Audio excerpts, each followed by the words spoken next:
Need your favorite DFS plays on tonight's slate. We're going to start with who you're paying up for at center. Pete, take it away.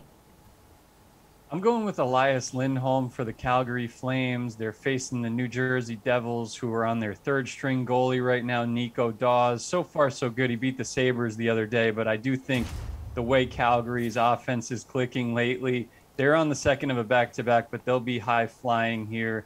Elias Lindholm centers Matthew Tkachuk and Johnny Gaudreau on the top line. It was one of the most consistent under-the-radar guys last year in all of fantasy after switching from right wing to center and playing on that top line. And he's averaging 3.4 shots per game very quietly, tied for second in the whole NHL in goals with 6 behind Ovechkin's 7. So just so much to like about Elias Lindholm and what he's doing under the radar. But his price is a little hefty because he deserves it. So I will spend up for Elias Lindholm.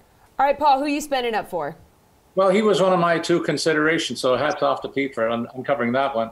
In considering this question, guys, I played a quick elimination game to get my best bet among the premium pivots. I'm going to fade Lindholm and point because they both played last night, and with the Devils' Jack Hughes on the IR, that leaves me with a choice between Canucks, Elias Pettersson, and Nate McKinnon. I like the Canucks, the way they played, but I think they got their hands full with Minnesota tonight. So I'm going to fade Peterson, too, because of a lack of the quality of the opponent. So I land on McKinnon at home against a banged-up Vegas club. These 2 teams have also built quite a rivalry recently. So I look for the Abs captain to lead the team to a lopsided win versus the Knights tonight. He's going to cost you and me $8,100. That's actually a little bit lower than I would have expected.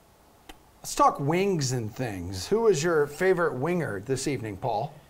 Again, a number of top options oppose one another tonight, Emerson. So for me, they cancel each other out a little bit too. And so the guy that stands out is Kyle Connor, who's off to a great start this season with 6 goals and 9 points in only 5 games to date. Happily for me, I also targeted him in season-long posts this season. That's why I'm smiling like the butcher's dog today. He cost $7,500 tonight as the Jets travel to Anaheim to face the Ducks, team that has been blitzed for 15 goals against in their last 3 starts. Oh yeah, and one of those was a 5-1 stomping by the Jets, with Connor accounting for 2 goals and 1 helper. I expect more of the same tonight, as the Jets' top 6 forwards should enjoy a pronounced advantage against a Ducks club that is searching for options in their forward mix, with a bunch of older veterans and a lot of highly touted youngsters just trying to find their way and fit together. Pete, who's your winger in DFS tonight? I'll go a little cheaper. Connor Garland has been a big hit since joining the Vancouver Canucks from the Arizona Coyotes in the offseason, and he started the season so far on a 6-game point streak. He's playing with Bo Horvat, who has 3 goals in his past 3 games. So that's a great matchup, especially against the Minnesota Wild, who have Joel Eriksson-Ek on the line with Kaprizov. But other than that, their center depth is not that great, in my opinion. So I think that Vancouver, their center depth, they can roll 3 strong guys with Pettersson, Miller, and Horvat. So I do think that depth for Vancouver will keep them in the game against Minnesota's strong defense. But yeah, Connor Garland playing 17+ minutes as a secondary forward has been as consistent as anybody so far in the NHL this season. All right, Pete, let's move to the blue line. Which defenseman do you need in your lineup?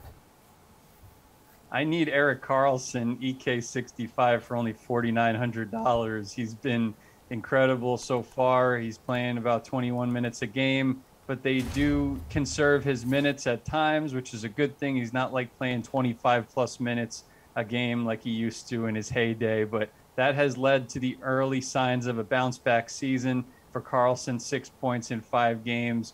He's doing some work on the power play, which is great to see. The Sharks paid, handsomely to get this player a couple of years ago, and last year was the first time pretty much ever that he was healthy and didn't perform up to expectations. But I do think the clean slate, some young guns around him, William Eklund, Jonathan Dahlen, these are some guys that have changed the outlook for San Jose very quickly. They're 4-1-0 and favorable matchup against the Nashville Predators. So I do think the Sharks can win that game. I think Karlsson keeps the good times rolling for now, at least. All right, Paul, which defenseman do you want in your lineup? You know what, Pete? I got to say, I'm on the other guy in that lineup who has kind of revitalized his career, and that's Brett Burns. He's won me over with a return to the style that made him a high-event player who logs a ton of ice time, particularly on the power play. But he's a menace when this team's on the man advantage, but he's also a threat at even strength. He looks like he's come to play again and removes the doubts that I had about him for much of the last 2 seasons, in fact.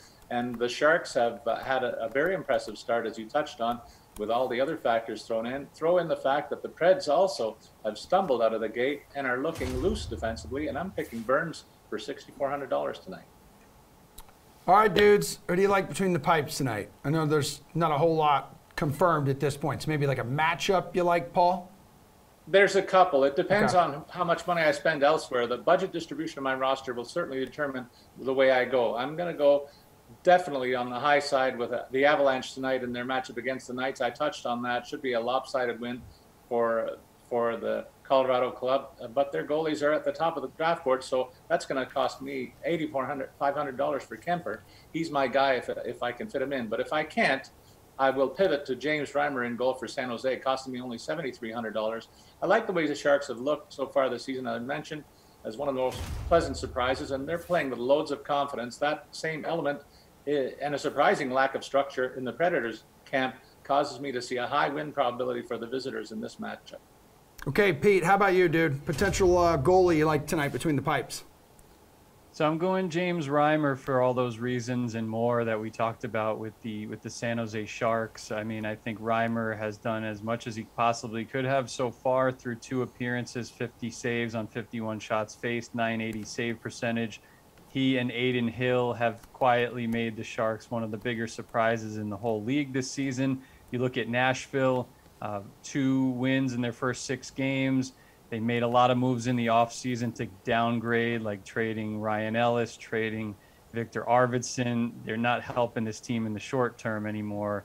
And then you look at Eli Tolvanen, one of the top scorers for Nashville on paper, got banged up over the weekend, so he might not play. So if Reimer's in the crease for San Jose, I like his chances against Nashville on the road. And I think that's just like kind of a ride the hot hand thing. But I definitely see the appeal in Kemper with Colorado facing Vegas without Stone and Pacioretty. That's a slam dunk as well. I just think that you could probably get maybe a little more value in James Reimer, especially considering even without those top guys, Colorado kind of let Vegas get in their heads a little bit last postseason. So who knows if that's going to carry over. All right, Pete, finally hit us with your favorite value play on the slate tonight.